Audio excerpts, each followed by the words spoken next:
자, 오늘 주제는 통으로 한번 가볼게요. 도로한국당. 사면발이들이 기어나오고 있습니다. 도로한국당. 근데 실제로요. 네. 이런 게 있거든. 동수영한테 뭔가 좋은 일이 생겼어. 동수영 성품으로는 그것 때문에 우쭐하지 않아요. 더 조심해야지. 네. 앞으로 이 행복을 깨지 말아야지. 의외로 우쭐하는데. 그러고 싶다. 그러니까 기본적으로 앞에서는 또 방송할 때는 딱 별로 티를 안 내. 근데 전화를 하면 목소리가 톤이 달라져 있어. 그러니까 우쭐해. 이게 알아두셔야 되는 네. 게 전화할 때 오늘도 사실은 통화할 때 옆에서 성수형이랑 통화를 했는데 저 사람 왜 이렇게 조용해? 저 사람 왜 이렇게 기운 없어?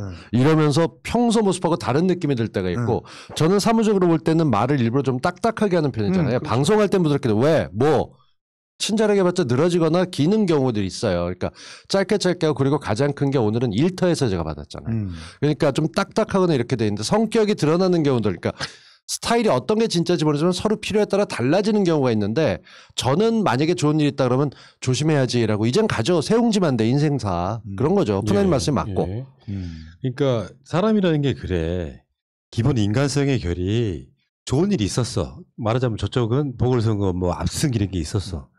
그러면 보통의 인간적인 사람들 특히 정치권에서는요. 표정 관리라는 걸 하거든요. 그렇죠. 근데 이기고 보니까 마치 정권을 잡은 듯한 행동을 하고 있는 거야. 서병수가 국회 본회의장에서 그것도 대정부 지휘 때 박근혜 사면 이야기하는 거 있잖아요. 네. 이게 얼마나 미친 짓인지 한번 성수형이 한 2시간만 이야기해줘봐요. 2시간 동안 얘기를 할 수 있습니다. 일단 서병수가 본인이 누가 봐도 친박계 의원이라는 건 다 알고 있잖아요. 그리고 또 지금 부산과 그러니까 영남지방을 근간으로 하고 있는 정치인이라고 하는 것도 전부 다 알고 있잖아요. 그렇기 때문에 기본적으로 이들의 목소리가 커지면 커질수록 전국 단위의 정당이 될 수 없다는 사실도 너무나 잘 알고 있어요. 본인도 잘 알고 있는 사실이에요. 대구 경북 중심이나 부산 경남 중심으로는 전국을 갖다 장악할 수 없다라고 하는 걸 알고 있음에도 불구하고 그 얘기를 꺼낼 수밖에 없는 거예요. 그게 지금 이 국민의 짐의 비극적인 그런 국면이라고 생각하는데 이들은 지금 자기네들이 이 사면론을 꺼낼 수 있는 수준에 도달해 있고 이걸 꺼내서 지금 뭔가 점수를 따지 않으면 다음번이 없다라는 생각을 하는 거예요. 조금 있으면 또 대선 국면이 오고 그 다음에는 또 이제 총선 국면으로 가고 또 서병수 같은 경우는 내가 보기에는 국회의원으로서의 자기 앞날을 갖다 보는 것보다는 분명히 박형준이든 뭐 이 오세훈이든 날아갈 거라고 생각하는 것 같아요. 그래서 차기를 노리고 있는 것 같아요. 이럴 때는 자기가 지금 집토끼들한테 확실히 사랑을 받아야 된다는 생각을 갖다 너무나 많이 하고 있는 거야. 이럴 때 이명박근혜를 갖다가 내가 사면하는데 불꽃을 튀게 했다. 내가 바로 진짜 우리 그 영남인이다. 이런 그 낙인을 갖다가 받고 싶은 거예요. 그러다 보니까 그 세상에 어느 정도로 발언의 수위가 높아졌냐면 이 탄핵이 불법으로 됐다는 얘기까지 했어요. 불법적으로 진행 탄핵. 그러니까 절박함이 완전히 사라진 도로 친박당이 되고 이유가 그렇게 된 게 이미 며칠 전부터 나왔었습니다. 김상희 의원이 얘기하면서 국회에서 마이크가 부의장이잖아요. 의사 진행하는 쪽에서 아이고 신났네 신났어 라고 얘기했던 게 그날 처음만은 아니었습니다. 근데 이들이 재보궐선거를 이기고 난 다음에 김상희 부의장이 들어오면서 의사표명 안 하고 바로 하려고 했더니 죄다 집단체장 해버렸어요. 작년 여름에 국회가 구성되고 난 다음에 주호영이 대놓고 2달 도망다닐 때만 해도 오만하진 않았어요. 근데 들어왔다가 보란듯이 나가고 있고 그럴 수도 있지 않은데 그 다음날 김상희 부의장이 유감을 표한다 했어요. 그러고 났더니 거기서 쭈그락쭈그락 하는 무슨 이상한 소리가 또 나와요. 그러니까 이들은 지금 보면서 우리가 봤지 서울 부산 다 먹었어. 니들 이제 끝났어. 정권 교체돼 라는 얘기를 우쭐하면서 상대방을 조롱하기 맞습니다. 시작해요. 이게 되게 골 때리는 게 뭐냐면 지들은 대선 후보도 없어. 그리고 그걸 선거를 이끌어준 사람을 하자마자 토세구팡이라고 내쫓았어. 뭐가 됐건. 그러고 지들이 실력이 있어 잘한 걸로 오해하는 거죠. 아니 근데 얘네들이 믿고 있는 구석은 있어요. 그게 뭐냐. 자기네들이 네이버 하나를 정복하고서 2012년 선거를 이겼다고 생각하거든요. 근데 이제는 다음까지 자기가 정리를 했다고 생각하는 거야. 조선일보 출신이 다음에 들어가면서 포탈이 개판이 됐지 않습니까? 다음이. 그러니까 나는 진짜 소름이 돋았던 게 정경심 교수의 그 PC 오염됐다는 건이 터졌을 때 포탈은 정말 조용했어요. 그리고 뭐 그 일본군 위안부 2차 판결 어마어마하게 납니다. 그러면서 그 클릭들을 갖다 들여다보면 다 뭐하거든요. 다 일본 편에서 다 기사를 쓰고 있어. 근데 그게 도배를 하고 있어. 이게 그냥 얼마나 뿌듯하겠어요. 야, 드디어 이 대한민국이 정신을 차려서 일본의 속국으로 다시금 태어나는구나. 이런 생각이 얼마나 뿌듯하겠어요. 그러니까 이런 망발을 하고 있는 거예요. 이게 사면발이들이 주변이 그 지저분해지면 스물스물 기어나는 거랑 똑같아. 그러니까 지금 국민의 짐이 해야 될 대표적인 것 중에 하나가 원전 오염수 방류하는 일본 비판해야 되거든요. 그렇지. 안 하잖아. 한국 오늘 또 정부에서 이야기했어. 백신 수급 문제 없다고. 그러면 백신만 갖고 물고 늘어질 게 아니라 그렇게 해야 되는데 그런 짓을 안 하면서 SBS 서병수가 여기서 박근혜 탄핵을 잘못했다. 그러면 그 탄핵이 잘못됐다고 하는 것이 내가 보기엔 서병수는 박근혜가 왜 탄핵됐는지도 몰라요. 왜 그러냐면 불법이래잖아. 그러니까 탄핵이 뭔지를 아직도 몰라 사람들이. 그러니까. 탄핵돼서 박근혜가 감옥 갔다고 생각하는 모질이들은 우리나라 정치 아무것도 모르는 거예요. 그렇죠. 탄핵은 대통령의 어떤 대통령으로서 태도가 잘못돼서 이 사람 대통령 하면 안 되겠다고 탄핵시킨 거고 박근혜가 감옥 가 있는 건 뇌물받고 이런 것들 때문에 가 있는 거예요. 약간 다른 문제인데 완전 다르죠. 박근혜 탄핵이 불법이나 마나 그러면 거기에 동조했던 바른정당 애들한테 먼저 말하는 게 정상적인 거지 그게. 당연하지. 최소한 자기 편들한테 물어봐야 될 거 아니야. 그 부분에 대해서 제가 그쪽은 잘 아니까 걔들끼리 지금 힘겨루게 하는 겁니다. 그러니까 소위 말한 탈당파에서 복당됐던 그쪽 사람들 탄핵에 동조했던 애들 니들 고개 쳐들지 마라고 또 외치는 시중도 있는 거죠. 아니 근데 박형준이가 또 사면을 먼저 얘기했어. 지금 우리 신문에는 진짜 미묘한 것들이 오세훈을 갖다가 대통령 후보는 낙점 찍은 신문들이 있어요. 아주 의심스러운 신문. 맞아요. 예. 왜냐하면은 대통령을 만나서 사면 얘기를 먼저 한 건 박형준이야. 그 기사가 오세훈, 박근혜 사면 제의 이렇게 해놓고 기사 본문을 보게 되면 오세훈의 말을 따서 사실은 저도 먼저 하려는데 박형준 부산시장이 먼저 하긴 했지만 저도 이렇게 나가니까 대놓고 오세훈 밀어주기죠. 이거 그러니까 되게 드문 합법이에요. 봐봐요. 박형준이 부산시장이잖아요. 그리고 지금 박형준은 박근혜를 세트로 이렇게 묶어가지고 사실은 이명박을 풀어주고 싶어하는 거거든요. 자기가 이런 식으로까지 얘기했어. 이명박, 박근혜가 전 대통령이고 최고 시민이래. 그들이 최고 시민인데 그들이 지금 이렇게 붙잡혀 있는 상황이라는 거야. 그러니까 무슨 최고 시민이라는 단어를 나오는 걸 들으면서 제정신이 아니구나. 라는 느낌이 들었고요. 어디서 최고 시민이 있어? 그들은 야 사기질하고 협잡질하고 친구 아줌마한테 저 국정 맡기고 그리고 뇌물 뜯고 거기다가 그 이권 개입하고 이게 최고 시민이 할 짓이냐 이게. 지금 걱정해야 될 것은 일본의 오염수 방류 관련된 부분이어야 되는데 오늘 새벽에 아주 불쾌한 일이 있었어요. 그러니까 새벽에 4시부터 5시까지 비가 온다고 그래서 대진여 학생들이 지금 일본 대사관 앞에서 5일째 노숙 중이거든요. 맞아요. 근데 그 비닐로 텐트 치는 거 가지고 난리가 붙은 거예요. 네, 맞아요. 와갖고 뺀다 못한다. 우리 진보 유튜버가 건데서 열심히 하고 있는 랑맨TV라는 친구가 좀 얼핏 보면 조폭에 가깝습니다. 모습만으로는. 이 친구 집이 남양주인데 어제 새벽 3시에 걔들 싸우는 거 보고 택시 타고 날아갔어. 가갖고 걔들 진압 못하게 소리 질러가면서 몸싸움 하듯이 그거 저희 90년대 보고 못 본 장면이에요. 경찰이 와갖고 비아냥거리면서 뭐가 됐건 이번 기회에 빼는 건물 주님께서 여기 빼달라고 얘기하고 그쪽 용역이 와서 말하고 있는데 짐 빼고 대화 나누는 경찰들이 있잖아요. 원래 약속해서 어느 범위까지는 한다. 뭐 이런 것들인데 그거 하는 경찰 있는 사이에 치고 들어가고 그 중계하는 유튜버들 보면서 정말 새벽에 그걸 보는데 잠을 잘 수가 없는데 무엇보다 이 친구들이 며칠 전부터 확 삭발을 했잖아요. 보통 요즘 노조에서도 시위할 때 삭발 안 해요. 24명이나 했더라고. 근데 그 학생들이 삭발하고 거기 돼 있는데 그게 종로경찰서 서울의 분위기가 달라진 이유 시장이 바뀌었기 때문에 또 한몫해요. 아니 기동대장은 말이야 거기다 대고 야 윤미향이 장학금 받아서 저러고 있다고. 그 실제로 녹취된 거 그래놓고 보고 국회의원을 나서 갖다가 완전 무시하는 듯이 자기가 사과하겠다고 약속도 안 하고 그냥 쳐들어왔어 국회로 2번이나. 미친놈들 아니야 지금. 그러니까 지금은 정권을 뺏어 버릴 수 있다라는 잘못된 자신감으로 밀어붙이게 하고 있는데 민주당 지금 이러고 있으면 큰일 납니다. 예. 그럼요. 가만히 있을 때가 아니에요. 잠깐만. 근데 이제 이자들이 지금 그런 식으로 박근혜 탄핵이 먼저 띄워지는 걸 보고 야 민주당은 정말 그래도 야당복은 있구나. 이게 민주당이 막 망가졌을 때 있잖아요. 전혀 다른 모습의 국민의 짐을 보여주면 있잖아요. 사람들이 마음이 가게 돼 있거든. 겸손하고 더 열심히 하겠다 이러면 우리가 쫄아야 되죠. 그렇지. 그렇게 되면 이렇게 얘기 못 해요. 근데 아까 말한 것처럼 대선 주자가 사실상 없는 가운데 나오겠다고 하는 인물이라고 하는 게 황교안, 나경원. 그러니까 그거잖아요. 아이고.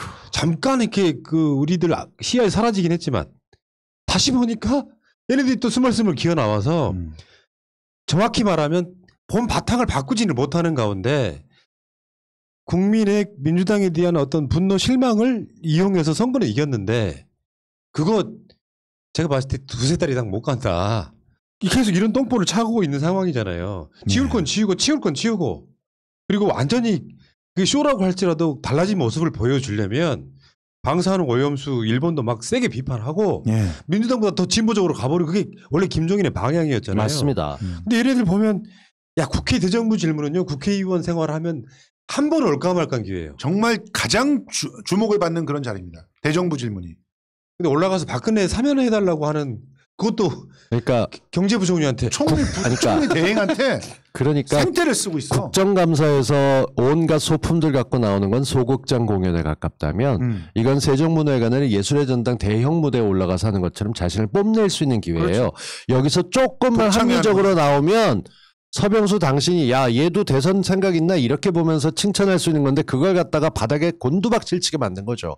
이런 형편없는 질문은 그리고 물어볼 사람한테 물어봐야지. 그러니까 권한이 없다고 그러는데도 역사 속으로 예를 들면 황교안은 어느 정도의 인물이냐면 반기문이 이번 대선에 또 나오겠다고 하는 거 우리 이해 못하는 거잖아요. 그렇죠. 이미 국민의 평가를 받은 건데 안철수 방식 있죠. 페이스북에다가 예.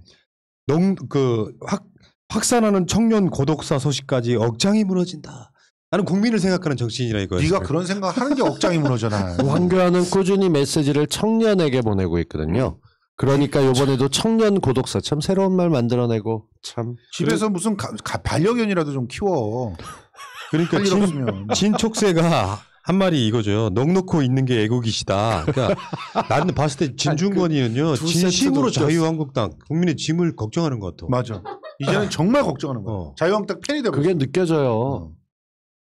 그러니까 그걸 논평하는 기준 시점 이 전지적 시점이 아니고 이게 이제 자기 입장에서 나는 국민의 짐 지지자인데 당신이 이렇게 하시면 안 된다고 진심 어린 고언을 하고 있더라고. 그러니까 지금 아무튼 그 일부 언론에서 비판을 했지만 또 다른 데서는요 이런 식으로까지 얘기했어요. 사면론을 본격화하려고 하는 게 아니냐 이러면서 얘기를 하거든요. 이 사면은 아마도 대선 후보의 리트머스 용지가 될 수도 있습니다. 그러니까 정말로 한다면 그쪽 당 선거의 공약으로 그래야 돼요. 그러니까 그렇게 거세요. 리트머스 용지로 씁시다. 사면 할 거냐 말 거냐 물어보고 사면이 소신이라고 하는 사람은 민주당에서는 죽어도 못해 대권 후보. 그리고 사면이라고 하는 건 절대 없다. 법이 정확하게 엄중하다라고 하는 걸 보여줘야 된다라고 하는 그 확실한 그런 입장을 표명하는 사람이야말로 민주당 대권 후보 이렇게 처리하고 그쪽에서는 그런 이명박근혜 대통령 내가 당선돼가지고 사면 시키겠다 그렇게 고객을 내걸고 싸우자고. 그럼 윤석열은 죽어도 못하겠네. 말씀드리자면 저는 제 생각을 얘기하려고 방송을 합니다. 그러니까 제가 지금부터 하는 얘기를 가지고 혹시라도 오해 안 하셨으면 좋겠습니다. 저는 지금 이런 거죠. 그러니까 유영민 실장 부산에서도 그렇지만 과기부 장관을 할 때도 별로 대통령 실장감이나 이렇게 대단하다는 주목을 못 받았습니다. 다른 점이 있다면 친문이 아니라는 거죠. 이철희 수석 역시 마찬가지입니다. 이 양반은 쓴소리라고 얘기를 하고 있는데 저는 분위기가 좀 뭐 다 원래 전하는 사람을 미워하시니까 저는 안 그래도 요즘 미움을 받고 있어요. 그러니까 미워하지 마시고 저는 사면이 9월쯤 될지 모른다 생각합니다. 대통령께서 얘기를 발표했다. 이유는 딱 하나. 대선 후보에 나가고자 하는 민주당 후보들이 많은데 한 사람이 사면론을 얘기했다 바보가 됐습니다. 그냥 어디서 나오는 얘기를 하면 반병신이 됐다 이렇게 표현을 하더라고요. 그쪽 지지자들. 안 되는 말입니다. 그렇죠. 네. 그렇죠. 그렇게 지지자들이 얘기할 정도. 그러니까 그 사람이 그것만 빼고는 괜찮은 사람인데라고 생각하고 민주당을 모아야 된다는 쪽에서 혹시라도 문재인 대통령 임기 말년에 어차피 하게 될 건데 다음 대통령한테 넘기지 말고 대선에서 그거 논쟁으로 우리 민주당 갈라지지 말고 대통령께서 하시면 어떻겠냐고 고언할 사람들이 있을 거라 봅니다. 그리고 저는 문재인 대통령 성품으로 봤을 때 이 양반은 무겁다고 누구한테 넘겨주거나 그럴 양반이 아니기 때문에 그렇다면 국민적 합의가 있는지 여름 좀 지나고 나서 기자회견 같은 거 하면서 풀어서 일단 이건 내가 책임을 지겠고 내 권한이니까 하겠다라고 얘기를 할 수도 있다는 얘기가 조금씩 나오고 있습니다. 그러니까 이 얘기는 만약에 이낙연이 이거로부터 벗어난다면 이재명과 1대1 싸움이 될 수도 있다라는 식으로 보는 물론 저는 그게 말도 안 되는 얘기라고 하지만 그런 얘기도 나옵니다. 이 얘기를 하는 애들이 작세예요. 난 전했다. 내가 한 얘기 아니다. 한마디로 이 얘기를 하는 애들이 작세예요. 근데 왜 날 작세로 보는 사람들이 있냐고. 봐봐. 딴 거 다 떠나가지고 보세요. 사면 발의증의 가장 큰 특징은 정을 통하면 없는 거예요. 자, 지금 정을 통하면 없잖아. 사면 발의증이. 몰라 안 걸려봐서 모르겠는데. 백과사전에 다 나와 있어. 보면은 잠깐만. 기본적으로 정을 통했기 때문에 그런 증상이 나타나는 거예요. 지금 도대체 지금 썬데이서 우리 오랜만에 보는 여기서 사면을 갖다가 시켜줘가지고 이득될 일이 민주당에 얼마나 있습니까? 뭐 어떤 인간들은 그따위 얘기를 합니다. 박근혜가 나오면은 친박과 비박으로 팍 갈라져가지고 그쪽이 쪼개질 거야. 그건 너니면 뇌피셜이고요. 솔직히 말하면 그럴 수 있는 그런 객관적인 근거나 논리적인 어떤 전개가 전혀 없어요. 박근혜가 실제로. 나오면 잡을 사람은 딱 하나 있죠. 황교안. 그렇죠. 그거 잡으면 뭐 할 거야? 예. 아니 보세요. 그러니까 기본적으로 지금 현재 사면을 통해서 정말 정치적 효능감을 잃고 정말 실망해서 다시는 내가 투표라고 하는 걸 하면은 내가 손가락을 부러뜨리겠다라는 지지자들은 있을지 몰라도 사면이라고 하는 걸 통해 가지고 적들이 타격을 입을 건 아무것도 없어요. 그런데도 이 핑계 저 핑계 대면서 우리 대통령을 압박해서 사면을 시키려고 하는 그 자가 작세야. 정을 통한 거야. 나 이제 면피권 발휘해야 되니까. 네.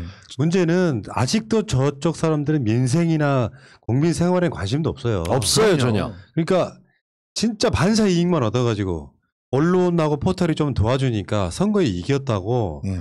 어쩌면 저렇게 뻔뻔하게 김종인이 아무도 죄도 없는 김종인이 이명박근혜에 대한 사과를 한 지 5개월 정도밖에 안 돼서 걔들은 그것도 물러라 할 거예요. 조금 지나면. 아니 그러니까 나는 사면이 사실은 그 국민들한테 사실 거의 관심 없다고 생각해.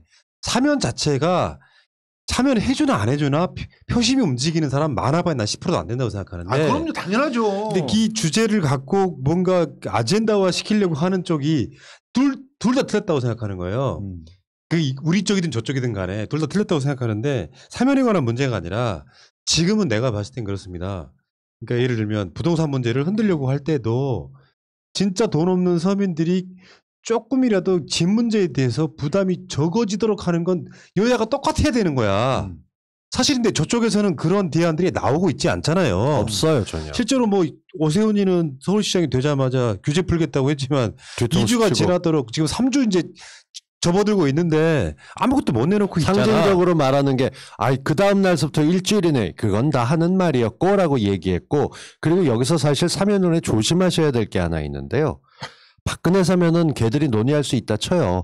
근데 이명박은 국가를 상대로 경제범죄를 저지른 놈이에요. 예. 그 전까지 사면 얘기를 꺼낸 사람도 없어요. 저는 당연하죠. 이게 나오는 게 어이가 없는데 박형준이 먼저 지금 얘기한 쟤들은 그걸 살려서 그러니까 돈줄을 잡아당기는 거는 이명박만한 게 없다는 짓을 다시 하는 것 맞아요. 같고 제가 이 말도 안 되는 얘기 같은 거를 앞자락을 깔고 얘기했던 게 저쪽에서 나오고 있는 사람들은 그렇게 수단과 방법 체면 같은 게 없어요. 그러니까 모든 걸 근데 제정신 박힌 사람이면 박근혜는 말할 것도 없고 이명박 사면이 웬 말이에요. 잠깐만요. 자, 그 가운데 내가 봤을 때는 지금 국민의 짐이 표를 얻을 수 있는 건요. 문재인 정부 별 이상 없어 보이는 백신 흔들 게 아니라 백신 돕겠다고 해야 돼요. 그러니까 그렇죠. 백신 돕겠다라고 나서면 국민들 입장에서 아, 저 사람들이 대안 세력이 되네 할 텐데 계속 반대만 하고 있다가 그러니까 백신만 흔들면 되는 걸로 생각하는. 제대로 민생을 챙기고 제대로 대안을 내놓고 하다못해 이준석이처럼 가가지고 20대 애들이 꼬붕이라도 대주고 이렇게 되면은 그러면 그래도 아 쟤네들이 뭔가 컨텐츠가 있나 혹은 대안이 있나 이렇게 들여다보게 되는데 계속 이렇게 사면발이 얘기나 하고 그러면 결과적으로는 얘네들은 정말 아무것도 없이 남을 헐뜯어가지고 까놓은 다음에 지네들이 원하는 걸 갖다가 뺏어가려고만 하는 놈이구나 이렇게 생각을 하기 때문에 국민들이 염증을 느낄 수밖에 없어요. 근데 저희들이 정말 걱정하고 있는 건 뭐냐면 그 염증으로 아 진짜 저 기득권의 중심인 국민의 짐들을 갖다 해체해서 다시는 정치를 못하게 해야 되겠구나라고 펄펄 끓는 정말 뜨거운 물처럼 나와서 정치권을 갖다 완전히 그냥 소독해서 사면발이들을 갖다 씨를 말리면 되는데 그런데 염증이 난다고 그냥 버리고 가버릴까봐 걱정해서 얘기하는 거예요. 저 개인적으로는 이 사면론 관련돼서는 확실하게 못을 박아야 되는 게 대통령께서 모든 걸 다 하셔도 됩니다. 근데 사면 얘기는 말씀하신 게 이미 답이 나와 있습니다. 국민 감정이 풀리려면 멀었고 대통령께서 그 책임을 굳이 지실 필요 없습니다. 이게 제일 무서운 게 뭐냐면 누군가가 말을 지금 제가 얘기했던 것처럼 정말 이런 얘기하면서 한참 하다 보면은 꺼내지 마라 뭐라 말 많아요. 근데 중요한 건 이런 걸 통해서 흔들게 되는 게 누구냐? 문재인 흔들기를 시작하려고 이런 카드를 쓸 거라는 거예요. 여러분 어디 가서 문재인 정부가 사면을 검토하고 있다더라라고 말이 나오는 순간 그건 저들의 참여정부 시즌2 작전이 시작됐다. 그렇죠. 작새들이죠. 정말 씹어버려야 되고 개소리 말아 실제 나와도 그럼 그러나 보다 하지만 그거 갖고 니들이 뭐라 그럴 건 아니야. 뭐가 됐건 열심히 그렇게 얘기하셔야 된다는 거예요. 오늘 그 대통령께서 그 정답을 보여주셨어요. 사면 딱 얘기하니까 국민적 합의가 있어야 됩니다. 지금은 때가 아니다. 예. 그렇게 해버리면 되는 거예요. 여기까지 하겠습니다. 네.